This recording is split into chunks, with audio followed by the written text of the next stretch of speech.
I have been joined by Elvis Darko, who's the editor of The Finder. Good morning, Elvis. Good morning. How are you? I'm good. How was your weekend? Not bad, but I told you I work on Sunday, so my weekend is only on Saturday. Okay. Well, we're glad to have you here.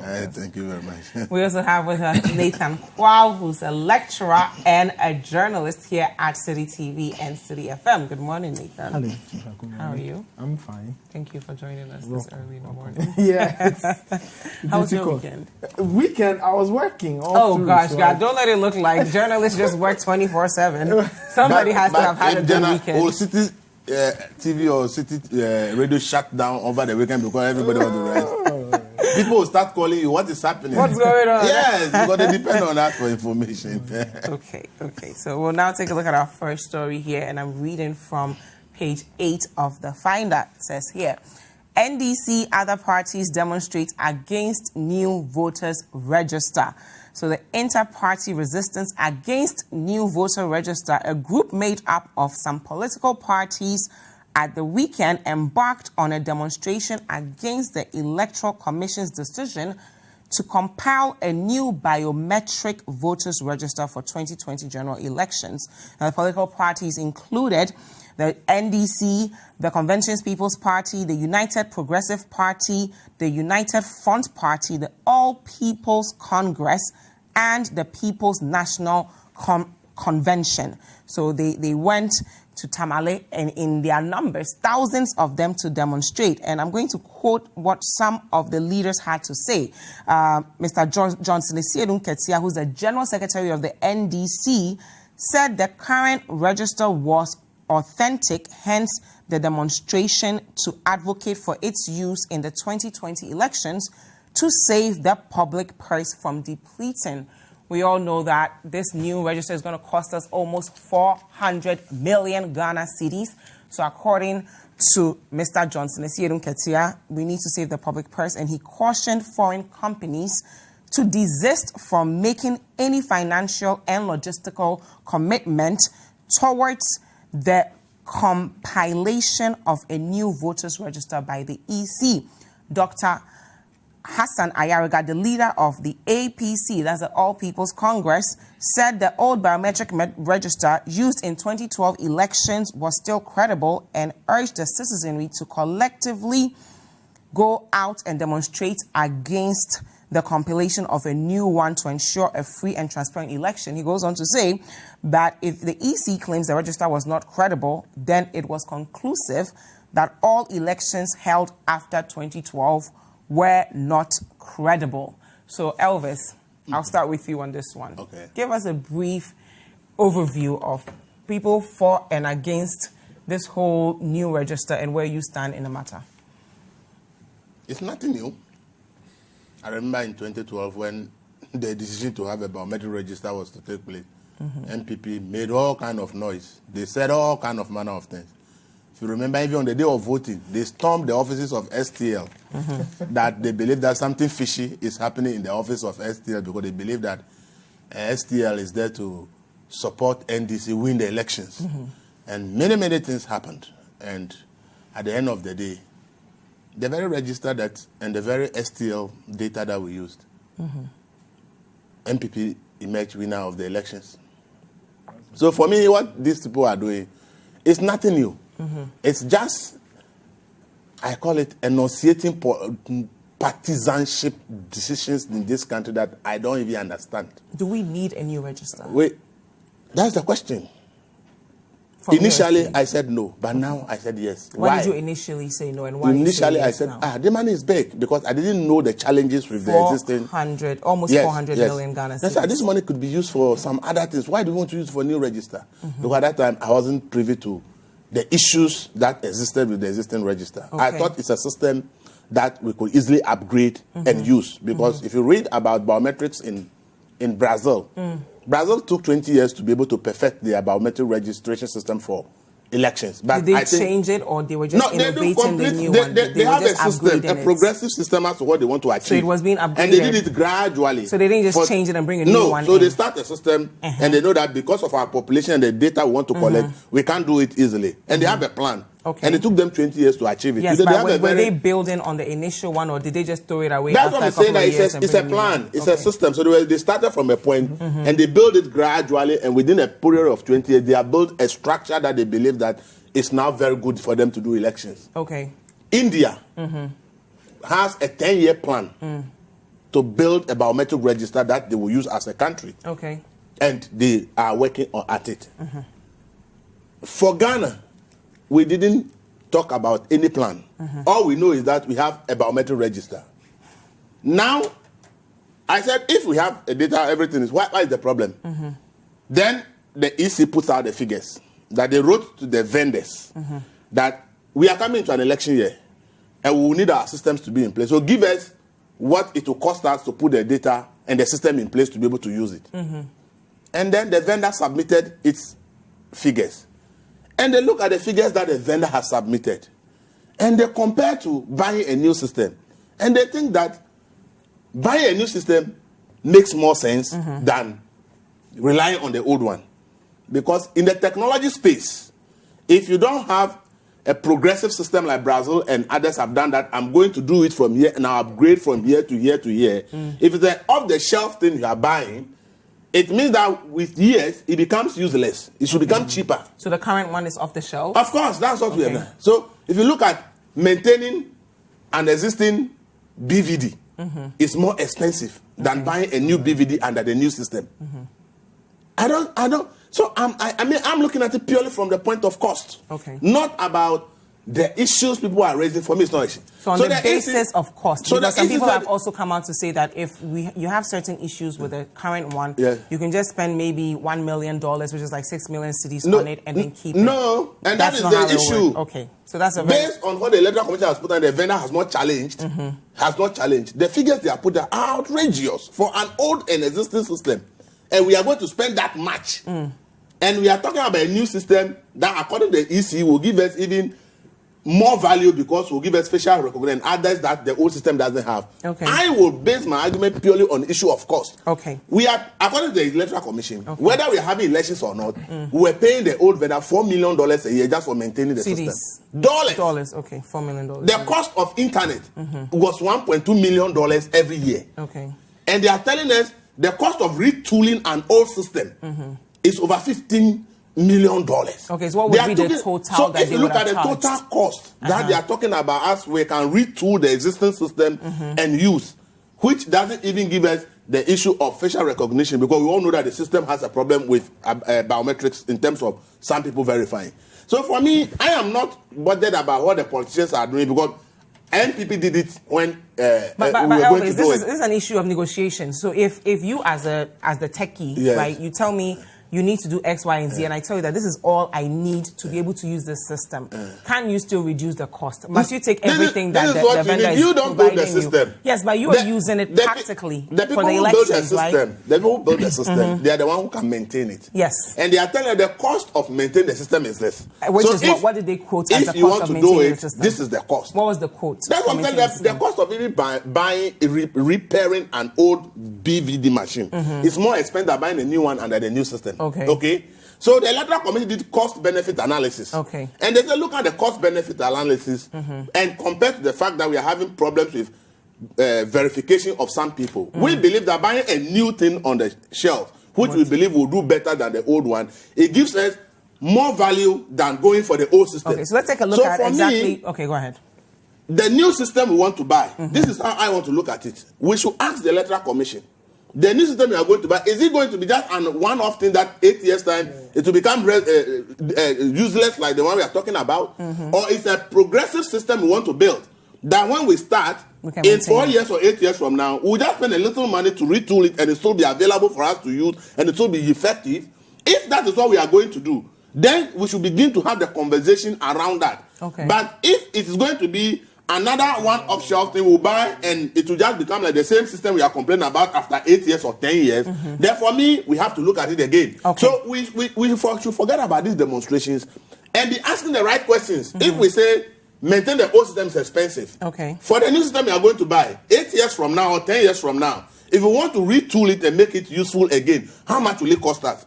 How cheap will it be for us to be able to maintain and keep it to use for a longer time? What's the process of upgrading it maybe every 4 years? What will be the cost? Okay. So these are issues. But Elvis, beyond the cost, right? We are going to take. I want us to actually take a look at what was approved for the EC for this new.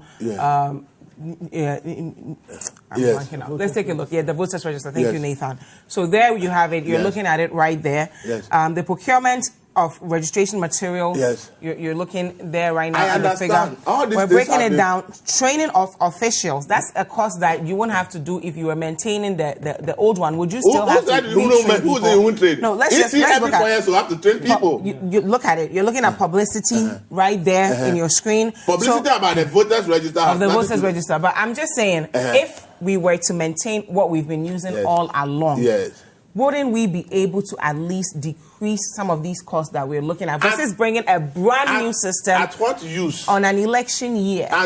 We did the 2012 register in an election year. We have to do it again. So as for the election year issue, it's non-starter. We've done it in 2004. We've done it in 2012. We compare register in election year and did an election. And so you think it's good to do it this There's no problem with those ones. Time of the As I said, if the issue has been established that based on cost and better value of the use of the system, the current one is cheaper and more useful to me as a country, I'll go for it. What about adaptability? I should go for it based on the fact that in 10 years now, I'll not be told the same story. I'll not be told the same story that we have been told about STL, and so it's because it's technology space, and therefore after 10 years, we have to buy. And as I said, Brazil has shown that it is not about buying new systems. It's about gradually building a system and upgrading it within years. And they have done it for 20 years. India is doing it for 10 years. So we should also have a strategy and say, biometric is not a one-off thing. With time, things will change. How easy will the system accept other new systems at a cheaper cost for us to be able to use? For me, that is the issue. But if you look at this thing that we are talking about now, even the vendor is saying that the thing has even outlived has its usefulness according to their own letter to the Electoral Commission. So for me, as for the politicization, NPP did it when Afarajan want to do the register. It will be done under this Jane Mensa. It's nothing new. But let's focus on the critical issues. How sustainable would this system be in the next 10 years after that? We are building an NIA. We are told that every 5 years they will upgrade. It's a build, operate, and transfer. And after 15 years, they will still upgrade and hand over to the NIA and so be useful. So we should be thinking long term. We should be thinking about that kind of process. Thank you very much. So Nathan, I'm coming to you now, but I want you to touch on what Imani, Vice President Selon Brantia, had to say about this whole story. And he says here, I'm going to quote him. He says, I think this particular decision to do this hasn't been well thought through, hasn't been planned, and there is no long-term vision. So he's agreeing exactly with what Elvis is saying around this particular exercise now. I see it more as just one procurement gig that is just supposed to happen. I am saying that because we have used this particular register for some time now, including 2 in the middle of last year. So what are the inconsistencies that are so glaring that we need to dump the whole thing and go for a new one? So, Nathan. Yeah, I tend to agree with Selon Brantia and by extension Elvis, because we will vote. We know we vote every 4 years. Now, elections by themselves are a very, very expensive venture. You are printing materials, you are buying things, you are training people, everything around it. So why then would you want to burden the public purse by this recurrent spending every 4 to 8 years? I think we need to start thinking about finding what works. And in the context of technology, we are getting to a point where, I mean, we are doing facial, even with our phones. Now you do Face ID, you are doing all kinds of things. Those are the things we need to start thinking about. How do we verify people to know that person A is person A and person B is person B? Especially, like I said, in this context of technology. And as time is advancing, and of course, technology is also going for it. So we need to think long term. I think the 2020 elections provides us with a great opportunity to build a platform. 2024 we upgrade. 2028 we build on that and we keep going, because we cannot keep spending money on elections every 4 years. We are spending almost 400 million cedis. By logic, the next 8 years we'll be spending a lot more.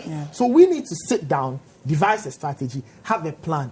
If not, like Selon Brantia said, it will become another opportunity to buy, because in Ghana, the trick, or what we've come to understand, the trick to solving problems is let's throw money at it, let's buy, let's procure. We can't keep going down this route. We need to have an idea. If it's taking Brazil 20 years, clearly it requires some long-term thinking. Yeah. Put a system in place. The next 4 years, see what you can add to that system. The next 8 years, see what you can add to that system. To a point where, when it's election year, no political party will fuss over the credibility of a register. Yeah. I think that if political parties are arguing with the EC over the credibility of a register, that's a major problem. Because these are things we should have dealt with years ago. And we should be dealing with the bigger ticket issue. So, like Elvis is saying, like Selon Brighton is saying, long-term thinking. Build a system so much so that in 20 years, it's almost automatic. We just look at what we have to do. If there are changes, we effect the minor changes. We are maintaining these things well over time. And we don't spend a lot more money building a register whilst all that money can be used to be doing other things. We have pressing needs as a country. Yeah. We need to start channeling money where it must go. But we have an opportunity to start right, build a great platform, upgrade it as time goes on. And then by 2028, we should have a system that's almost foolproof. Okay, now Dr. Oduosei is also speaking on the matter. Oduosei, thank you. Oduosei, speaking on the matter, and he says, EC has discretionary powers to compile new voters register. So I'm going to quote him briefly. He says, I think those in favor and against have always argued on timing. I think going on demonstrations, which has the potential of raising the political temperature of the country, is not the way to go. And he's also saying that, well, the EC has the power per the Constitution, Article 45A and 46. They can, do that and bring a new voter register in without anyone interrupting the process. But should the EC also at least listen to the other side? Because the frustrations with other political parties have always been that the EC is not listening. So it's one thing to have discretionary powers to compile new voters register, and another thing for all the political parties to feel as though their concerns are being heard. Yes, I totally agree with the stance that says the EC should listen to the political parties. Now, in the last year or so, you've had several political parties say almost the same thing about the current leadership of the EC. Elvis, I'm sure you remember when Dr. Bosman also went down a very similar road by saying that the EC can do what it likes, whatever. I feel that the EC needs to understand certain things. That its work, really, it's in line with the political parties. The EC doesn't work in isolation. The EC works very closely with political parties first. Yeah. Even before the citizenry. So I think that they need to listen to the queries of the political parties. If they have very good responses, let the parties know those responses. Now, the parties are saying, some are saying, we don't like the register. The EC should point out to them that this is the reason why we need to change the register. Reasons A, B, and C. Some people say we like the register, others say we don't, others say there's no need to change. I think the EC should spell out its reasons very clearly and in a convincing manner. So much so that every political party will at least understand the EC. Because like if established, in the absence of information, people will speculate. Yeah. Now, because of the fact that the EC, even though it is speaking, it may not be speaking as clearly as the parties may want. I feel that it is incumbent on the EC to lay out its arguments and lay it out clearly. So that anybody can understand. Now, if you understand and you choose to disagree, it's a completely different story. At least there is an understanding. So this part of the argument which says, oh, the EC can do what it likes, it bothers me slightly because even though it is rooted in Constitution, I feel that the EC should not take such an arbitrary approach. I feel that it needs to talk more to the parties, reason with them, listen to what they have to say. If you have answers, give them those answers. If they are still not convinced after your explanation, which is very clear, there's nothing more you can do. But not saying anything and deciding that you will take an arbitrary route because it is rooted in law, it is rooted in the Constitution, I find that a little troubling. So I feel that the EC must speak more to these parties, have these conversations. But of course, you also can't waste all the time talking to the parties. And I think that's an important point that needs to be made. We are in an election year. Exactly. We are voting in December. We can't waste all this time arguing over the voters register. But I feel that the EC should make its point in a convincing manner, leave it at that, and then decide on the next line of action. Thank you very much, Nathan. We'll go for a quick break. This is still Breakfast Daily on Citi TV. Thank you so much for staying with us. And of course, if you're watching us on Facebook, you can comment. If you're on other social media platforms, the hashtag is Breakfast Daily. And you want to reach us directly, our WhatsApp line is 0550-585-832. We'll go for a quick break. We'll be right back. Welcome back. This is Breakfast Daily on Citi TV. Thank you so much for staying with us. Don't forget that the hashtag is Breakfast Daily and the WhatsApp line 0550-585-832. Before the break, we were discussing the new voters register. Thousands of people from 8 political parties are actually demonstrating against the new register and saying we should stick to the old one. It's still an election year, so I still have with me Elvis Darko, who's the editor of The Finder, and Nathan Quao, who is a lecturer and a journalist here at Citi FM and Citi TV. Now, Elvis, what does this mean for us? It's an election year. Political parties, some political parties are demonstrating against it. They are going to different cities across the country to demonstrate. And if we stick to if we use the new one, what would that mean for the results of the elections that we're going to partake in later on this year? Nothing will happen. It should just be like 2016. NPP, but we can't keep running around in circles and doing the same thing over and over again. I agree that the Electoral Commission should be a listening party and should listen to all the people and all that. But from my experience, if you look at that forum, the 3 Electoral Commissioners we have had, so I think that they have done a lot. They try to meet the political parties at all the time. The problem you have that the political parties are so partisan that they are taking partisanship positions. Do you think the Electoral Commission has been neutral? And at every point in time, the one person wants the Electoral Commission to listen to each side. They don't come with a united voice that NPP, NDC, we agree on this to one Electoral Commission. Most of the times, where you see all this happen is that NDC has taken a point and want EC to do only their side. Or NPP has taken a side and say EC must do only our side. Has there ever been a time when the EC has actually taken the NDC side in this administration? The Electoral Commission has listened to parties in so many issues. And there's records to show so many of the political parties have suggested both NDC and NPP. But as an independent institution, they are not supposed to be dictated to by the political parties. IPAC is not a mandatory body. It's EC who started and said, we've consulted the program and said, oh, because you are major stakeholders, let's form a group called IPAC so that we can discuss issues. It's not mandatory. So if the EC comes to a point when you are having entrenched positions, the EC will just have to ignore both of you and do what it thinks is in the interest, because they are the election management body and they have to do their work. The problem with the Electoral Commission is that they are not doing much communication to the general public to understand the issues.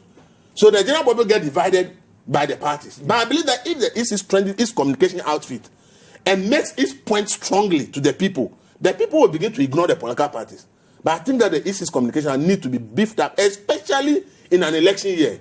They need to do a lot of massive work. What will all these demonstrations have they on can the be able to election year? convince the public that this is right, this is wrong, and therefore what this party is doing should not be the case.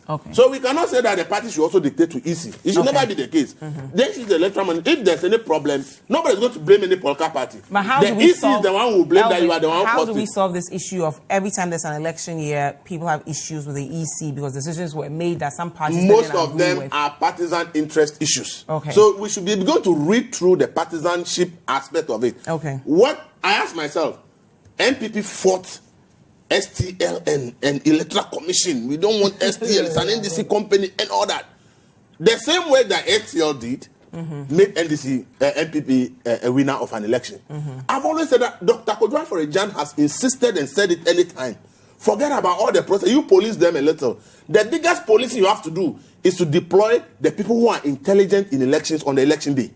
Because every result is declared at the polling station. So if you have very educated polling station executives who make sure the process is followed and results are declared and they take the actual results, it's difficult for anybody to sit at the Electoral Commission to change any results. But all this noise we hear is all because somebody is afraid that EC or some people in EC will change results in the favor of their opponent. That is all that we hear. But with what Dr. Ferijan has said and with what NPP has done in 2016, even before Electoral Commission would declare, NPP knew that they had won over 52%. Because they had an effective coalition center, which NDC did not have any. So I believe strongly that all these noises is not an issue. If you do all this and at the end of the day you go and deploy ignorant polling station executives and you don't have a coalition center, you will lose an election. That's fine. So we'll move on now to our next topic here. It is Ghana Premier League season. But there's an issue between GBC and GFA. GBC is actually blasting GFA for awarding the Ghana Premier League broadcast rights to Star Times, which, you know, we're going to take a look at that story. And, of course, Nathan will be responding in his capacity as head of sports now. So I'm reading from citynewsroom.com. It says here, GBC blasts GFA for awarding GHPL broadcast rights to Star Times. So Ghana Broadcasting Corporation says it has been treated unjustly and unfairly by the Ghana Football Association in the bidding process that led to Star Times winning the television broadcast rights of the Ghana Premier League and the FA Cup. According to the national broadcaster, the bid they presented was financially superior to that of Star Times and have questioned why GFA still went ahead to announce the Chinese company as winners. So they go on to break it down on exactly what they did, but I'm going to quote them briefly. They said, the Ghana Broadcasting Corporation put in a bid which we are certain was superior to what the Star Times is said to have submitted. As published on the GFA website, Star Times offered to pay a little over $5 million, which comes to about $1 million annually, while GBC made a financial offer of $1.1 million annually. So they go on and on to explain why they feel their submission was superior to that of Star Times. But GFA has also responded, and they're saying that the bid by GBC was not superior to Star Times. So I'm going to read what GFA's response was. So they're saying here that they've rejected, I'm reading from citynewsroom.com, that Ghana FA has rejected claims by the Ghana Broadcasting Association that it was treated unfairly by the association in its decision to award the exclusive TV broadcast rights of the Ghana Premier League to Chinese pay TV company Star Times. GBC issued a statement, so I'm just going to go on and skip to their response. The Ghana Football Association has taken note of a statement by the Ghana Broadcasting Corporation on the television broadcast right granted to Star Times by the GFA. At the end of the bidding process, the GFA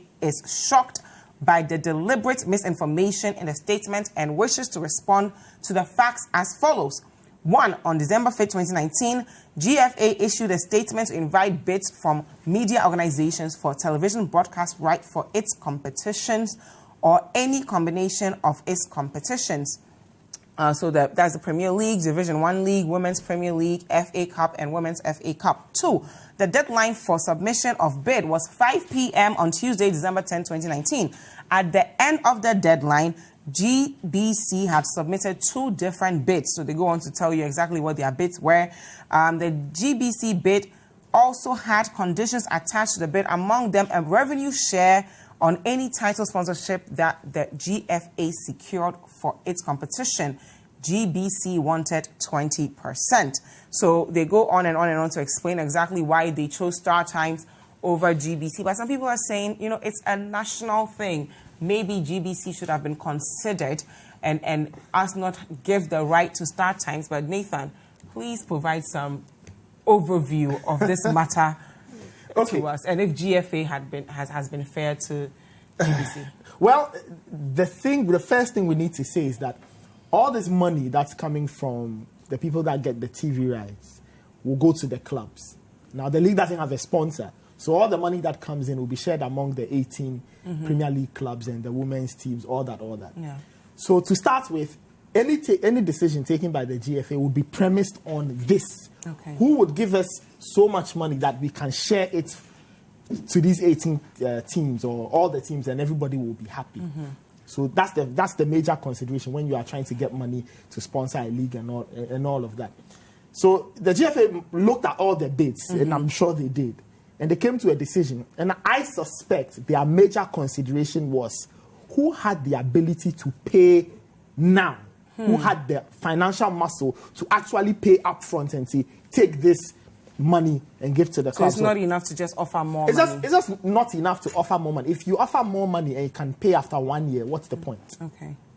Because they need money. Let's not forget, the other thing we need to put into context is that the FA as an FA has technically not run as an FA for the last 18 months. Yeah. We've had a normalization committee, which is not an actual FA. It works like one. Now, all FAs, especially, all FAs in Africa, for example, or in Ghana, the FA runs on certain things. 1, payment of fines and punishments by clubs. 2, affiliation fees. 3, FIFA support. 4, transfers. Now, with the exemption of FIFA support, which was coming in very regularly, even though there was a normalization committee, and even that, not too sure, all these other elements I've mentioned were not available. We weren't playing football. Nobody was paying affiliation fees. Yeah. Nobody was paying fines. Transfers were not happening regularly. So to start with, the current FA has a lot of cash issues. There's not much cash at the FA. Okay. So my suspicion is that they must have looked at all the bits and said, okay, who has the ability to give us money now to run the FA and give to the clubs? Because the clubs have also not had money for 18 months. But if that had been their issue, couldn't they have just, written to GBC to say, we need the money now, as opposed to picking start times? When you are presenting a bid, you have to state that we can give you the money now, later, whatever. My suspicion, and I'm just guessing from practice what is done elsewhere, they must have looked at all the bits and conditions, and they must have realized that probably GBC may not have had the financial muscle up front to pay. It's not like they wouldn't have paid. They would pay later. And I'm sure GFA took a common sense decision that says, we need money. Who has the money? Maybe Star Times can readily pay or have cash on hand. And so they decided to give. What about this whole sponsorship share thing? Because they talk about 20%, and then GBC wrote to them this year. Yeah, and they're saying they wanted 30%. And I suspect provide some light on that. They also tilted the decision. Now, what they mean is that now the league doesn't have a title sponsor. Okay. It is only known as the Ghana Premier League. Now, if tomorrow the GFA manages to strike any sponsorship deal with, say, Dziffa Company, what GBC is asking the FA is that any deal you strike with any company that sponsors the league, we want 30% of that. And what's so wrong with that? Well, there may be nothing wrong, but again, it's a matter of numbers. Okay. Remember that all the sponsorship money is going to the league. Now, why would the FA take 30% out of that and give to GBC whilst there are clubs to take care of, whilst there's business to do, whilst there's work to do?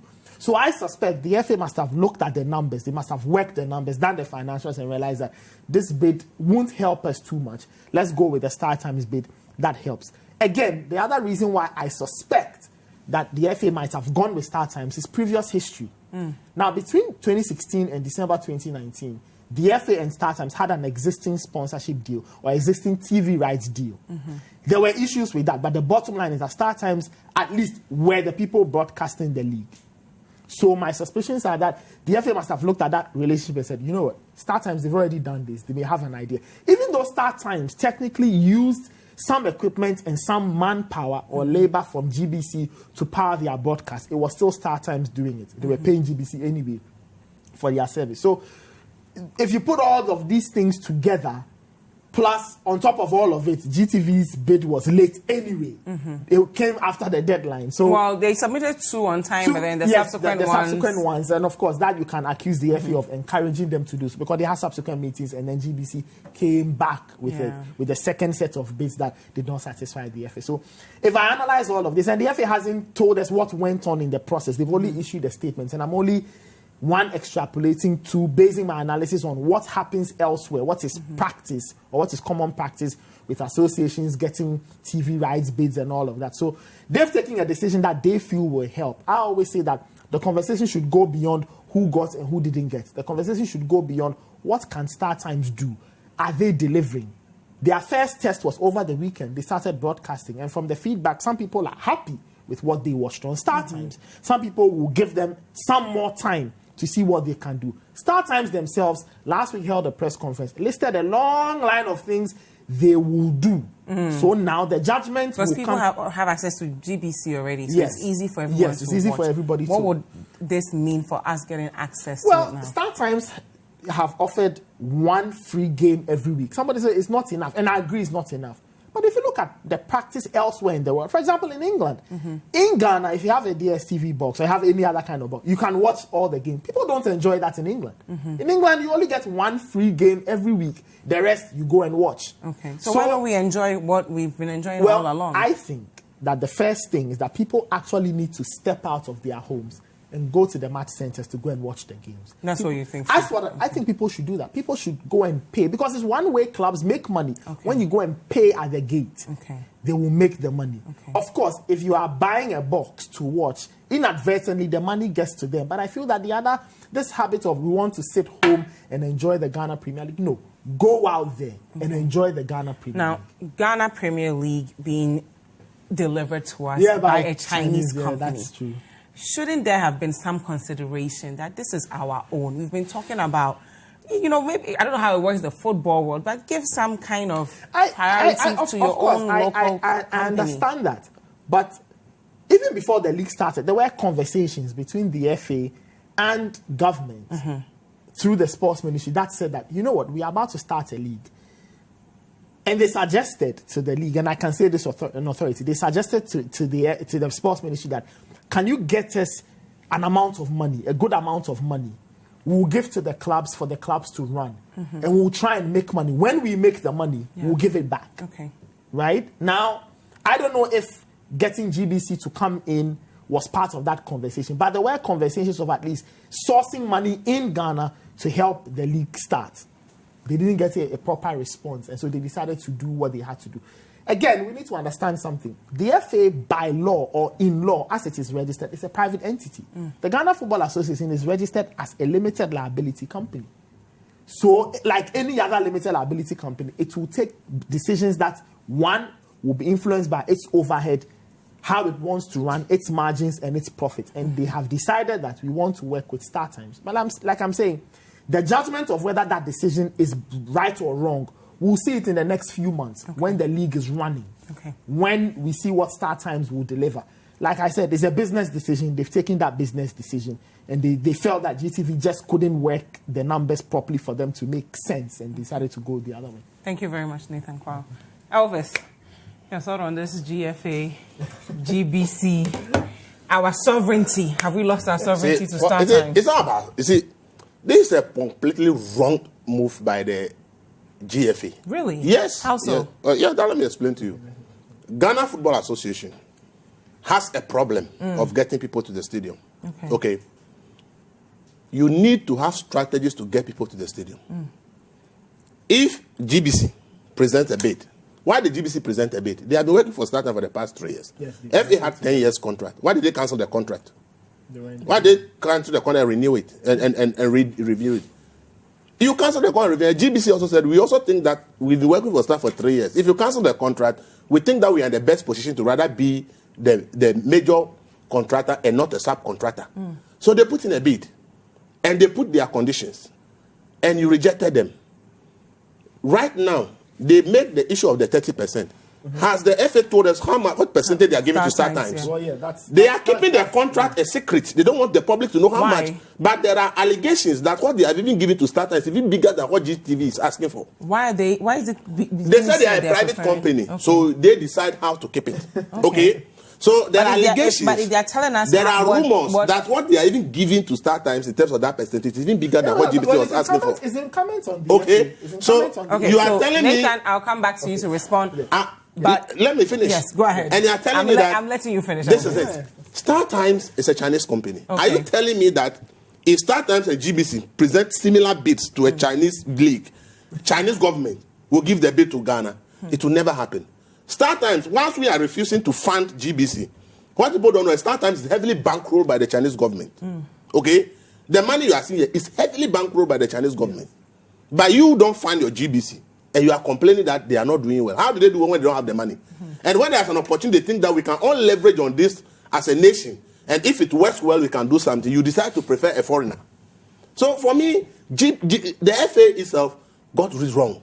Now the starter you gave the thing to now says he wants GBC to come and help. But GBC said, okay, we want to be main contractors. They said we are not good enough. So we are also not good enough to be subcontractors. So you go and find ways and do your things. And then the whole Ghana seems to be angry because people now realize that they can't get the games to watch for free. Now you have to buy a StarTimes decoder before you can watch the matches you want to watch. And how many people want to buy StarTimes decoder in Ghana when there's DSTV? And am I going to buy StarTimes decoder because I want to watch Ghana Premier League? What is attractive at the Premier League in the first place?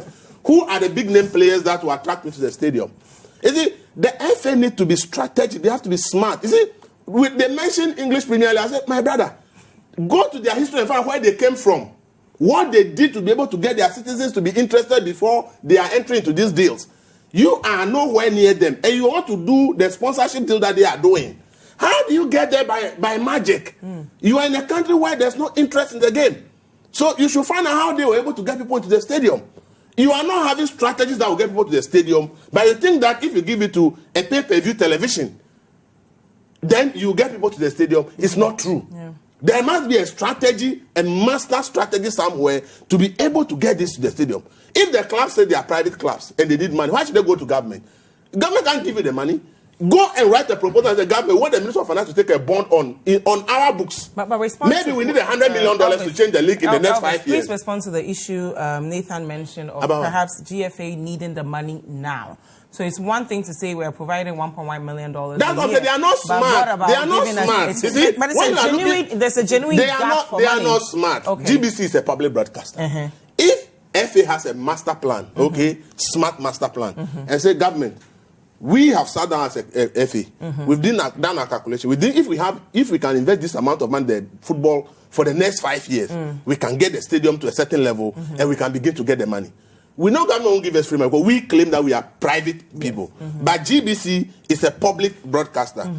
We want GBC to have the right, but based on that, I want government to issue a bond of this amount to support us as a private institution, because we will give the right to GBC. Giving the right to GBC, we are expecting that people will watch the matches free. We are expecting to get players paid well. They will stay, will have big names, build the league for a certain time. That will attract people to the stadium. We have strategies to make sure that leagues in communities become more competitive. And within 5 years, we expect to achieve this result. And therefore, if government will give us that bond, and we can have the money, then the TV rights will go to GBC, and then we can have this thing that we need to be thinking in different ways. Have they asked themselves why the betting centers are attracting young people? Who do you want to go there? Is it the old men? Is it not the young people? What strategy do they have to attract the young people to the stadium? I was asking somebody, can the FA say every week we are sharing 100 smartphones in league centers, and say that after the first half, we'll do a draw with your ticket. Buy the ticket electronically, we use your phone number to do the draw. That in the first half, we'll do the draw, and the bigger centers will have 10 phones each, maybe 3. The rest will have 5 each. The following week, though, winners will come for the addition. I will sit home and buy a ticket for 10 cedis. I may not go to the stadium anyway, but if I believe that I can buy a ticket of 10 cedis and win a smartphone of 500 or 600 Ghana cedis, I will. It's the money you want to be able to build the league. So what's the way forward? They should be smarter than what they have done. Okay. What they have done now, China won't do that. Okay. StarTimes is heavily bankrolled by the state of China. Okay.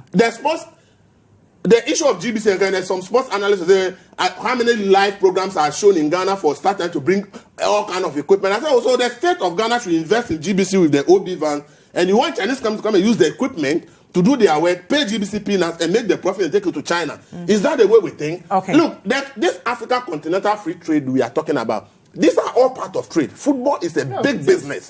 So if we are not thinking about it in the context of continental free trade, and we think that it is given to a foreign company, then the continental free trade has failed. Okay. So we should come out with big strategies. Look, let me tell you, all over the world, it is established that the strategies that were used to develop businesses in the 70s and 80s are no longer relevant. Yeah. What the English FA and the bigger FAs have done in the past to be able to get the people to the stadium, for them to be interested and for them to get where they are, we haven't done that. We should find our own strategies. We should know the psyche of our people. What will attract our people to the stadium? Let's come out with the strategies that will get the people to the stadium. By that, we can do it. I've given an example. Theater has collapsed in Ghana. People say theater is no longer possible.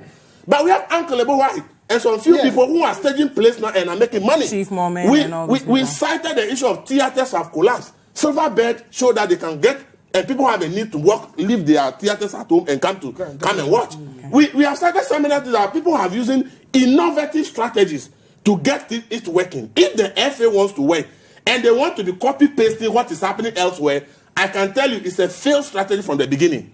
Okay. GBC, GTV is everywhere in Ghana. If GBC is showing the league and even the stadium are empty, soon you will see people getting interested. Oh, today I want to go and watch this match because I've watched Kotoko matches for 5 months. I have to wrap 5 times. Now. I've seen one player that is interesting. I want to go and watch him physically. Perfect. But you are giving it to a pay-per-view television. Okay. Do you know why FA started giving free gate to leagues? Because DSTV was complaining that the stadium was too empty. Thank you very much, Elvis Darko. Nathan, please respond to all the points he's made. I agree with him. I think that it's a difficult balancing act, and sometimes you will miss a few things. Yeah. And the first thing I will say is this: that government needs to be interested in football. Okay. It's not only appointing a minister and going to watch one game, the president is there. Government needs to be consciously active in football. So with this, the government could have had a conversation with the FA on one hand, GBC on the other, say, you guys will come together. I will give you guys money. GTV, I'll upgrade. You see, because the other challenge that the FA may have had with GBC's coverage was how good it looked. Okay. Because now we are in an era where standard definition is not really good. You need high definition. You need something that will get people visually appealing. That's visually appealing. Thank you. And if you can upgrade GBC to do that, to provide that kind of coverage on TV, people would like. And I suspect StarTimes may have offered that. Like I said, it's a difficult balancing act. Sometimes you will miss a lot of these things or drop a few oranges here and there. But going forward, there needs to be a better approach. Football is money. Yeah. And the FA needs money. Government seems to have the money. So government needs to get involved. Government needs to support every single part. If it's the FA, if it's broadcasting, even the general economic situation of this country needs to improve, because if the economics are bad, clubs can't make money and they can't pay players. Look, if I run you through what players are earning in Ghana, it's a pity. Wow. It's a pity. Now, we say we want star players to stay. Star players will not stay in Ghana if they are getting 200 Ghana cedis. Yeah. If somebody offers him $1,000 a month, he'll bite on it and go. Yeah. Meanwhile, he's not playing football in any proper place, Tanzania and all these other crazy places. So I feel that we need to put in a more concerted effort of developing football. It's not only having the stadia or getting the coverage on TV or getting people to watch. It's even a whole system. the players who are there, we need to take proper care of them. They need to earn better. If they are earning better, they won't leave. If you go to South Africa and Egypt, players don't leave because they enjoy what they earn. And the economic situation is so good that he can look at his paycheck and tell a team in Europe, I'm sorry, I'll stay. Because whatever you are going to give me, I'm earning that here anyway. Even more than that. Even more. Abu Trika was the best player in Africa for many years. Many foreign clubs approached him. He didn't go because what he was earning in Egypt was far more than good money. So the government has to do better. It's everything. The economics have to improve. We need to empower the stations, the local stations to show it. We need to get media interested. People need to also go and watch because there is active participation from fans that is needed. But that is only activated by if they watch it once on TV and they like it, and if they can have access. So going forward, the FA should think more about access. How many people can have access to watch? If they watch it once, twice, thrice, and they like it, they'll stop sitting at home and they'll go to the ground. So it's a very, very tough work the FA must do. And I feel that they have an idea, but like I said, too many things are happening, and I feel they need to knuckle down, try and get more support so they can execute on all fronts. If they get it right, just like others have done, we can also have the grounds filled up. People will be willing to pay top CD to go and watch because the product is good, is nice, is viable, and it's attractive.